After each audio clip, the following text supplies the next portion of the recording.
তোমরা যে সাজো না, তোমরা অবশ্যই অপরের জন্য সাজো।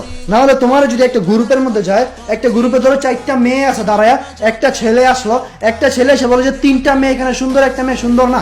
তোমরা এক লগে লাগালাগি করে যাবে যে আমি সুন্দর গেছে, আমার সুন্দর গেছে, আমার সুন্দর গেছে, 3জনের কয়েছে, একজনের ফায়ার হয়ে যাবো।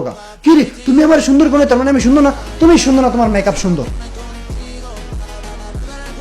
তুমি সুন্দর না, তোমার মেকআপ সুন্দর। আমি যদি আমার মুখের উপরে একটা প্লাস্টিক সার্জারি করি বা মেকআপ লাগাই বা সুনু লাগাই, পাউডার লাগাই, ওই সুনুটার কারণে আমার সুন্দর দেখা যেতেছে, আমার রিয়েল স্কিন সুন্দর দেখা যেতেছে না, তাহলে তুমি কিভাবে সুন্দরী হইলা?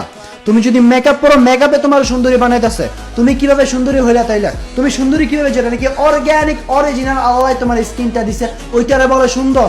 তোমাদের মেকআপ যখন নাকি আমার নবীর জামানা ছিল বা আগের জামানা ছিল, 2000-এর আগের জামানা বা 1800-এর আগের জামানা যেগুলো ছিল, ওইখানে তো মায়েরা মেকআপ করে নাই, তোমাদের চেয়ে বেশি সুন্দর আছিল, তোমাদের মতো প্রস্টিটিউট না।